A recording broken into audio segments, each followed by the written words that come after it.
Hello bachcho, let's see this question, and here this question says explain by giving example that multinational corporation are spreading their production in different way. Question आपसे बोल रहा है कि example के साथ बताओ कि कैसे मल्टीनेशनल कंपनी अपने प्रोडक्शन को अलग अलग तरीके से स्प्रेड करने की कोशिश करती है। देखिए, मल्टीनेशनल कंपनी में buy up local companies and then expand production. Multinational company क्या कर सकती है, वो क्या अपनी लोकल कंपनी को खरीद सकती है और फिर अपना प्रोडक्शन एक्सपेंड कर सकती है। देखो क्या होता है, जैसे मान लो कि एक अमेरिका की मल्टीनेशनल कंपनी है, इंडिया में आई और इंडिया की कोई कंपनी को पूरी तरीके से खरीद लिया और फिर अपना प्रोडक्शन करना शुरू किया। देखो इसका इसका क्या होता है, इससे क्या होता है ना कि लोकल कंपनी का तो बिल्कुल नामो निशान खत्म हो गया और मल्टीनेशनल कंपनी अपने नाम से सामान को बेच रही है। तो इसमें लोकल कंपनी की पूरी आइडेंटिटी खत्म हो जाती है। ये सबसे पहला तरीका है कि मल्टीनेशनल कंपनी अपना प्रोडक्शन इस तरीके से बढ़ाती है। दूसरा है the multinational company provide efficient managerial and advanced technology for faster production and efficient use of resources. Hence, they set up joint production unit with local company. अब दूसरा तरीका क्या है कि अब की बार मल्टीनेशनल कंपनी किसी लोकल कंपनी को खरीदेगी नहीं, बल्कि उससे हाथ मिला लेगी और फिर दोनों मिलकर प्रोडक्शन करेंगे।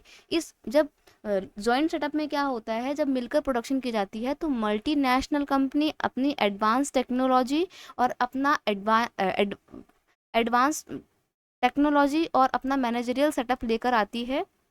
एफिशिएंट टेक्नोलॉजी के साथ वो एफिशिएंसी रिसोर्सेज को यूज़ करते हैं और जो लोकल कंपनी होती है वो तौर तरीके जो होते हैं अपने देश के उनको साथ लेकर चलती है। तो दोनों मिलकर जब काम करते हैं तो इससे दोनों का प्रोडक्शन इंक्रीज होता है, लोकल कंपनी को भी फायदा होता है और मल्टीनेशनल कंपनी का प्रोडक्शन इंक्रीज होता है। ठीक है, ये दूसरा तरीका होता है जिसके माध्यम से मल्टीनेशनल कंपनी किसी एक देश में आकर अपना प्रोडक्शन स्प्रेड करती है।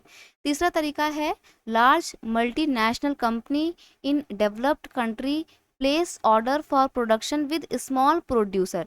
जो बड़ी बड़ी मल्टीनेशनल कंपनी होती है वो क्या करती हैं, वो आ जाएंगी किसी दूसरे देश में, डेवलपिंग कंट्री में आ जाएंगी और फिर वहाँ के जो लोकल यूनिट्स हैं ना या स्मॉल प्रोड्यूसर्स हैं उनको ऑर्डर देकर सामान बनवाती हैं। फॉर एग्जांपल मान लो कि अमेरिका की कोई अमेरिका की मल्टीनेशनल कंपनी है, इंडिया में आई, शूज़ बनाती है वो। ठीक है, इंडिया में आने के बाद उसने देखा कि इंडिया का मार्केट शूज़ को लेकर बहुत बड़ा है, तो वो कंपनी क्या करेगी, वो अपना यूनिट बड़ा सा स्टैब्लिश करेगी और फिर इस यूनिट की मदद से जो छोटे छोटे प्रोड्यूसर है ना जो शूज़ बना सकते हैं उनसे कांटेक्ट करेगी, उनको रॉ मटेरियल दे देगी, उनको टेक्नोलॉजी छोटी मोटी जो भी आइटम है वो दे देगी। ठीक है, और फिर ये छोटे छोटे प्रोड्यूसर से सामान लेकर उनको अपना उन पर अपना नाम का लेबल लगा के फिर उसे मार्केट में बेचेगी।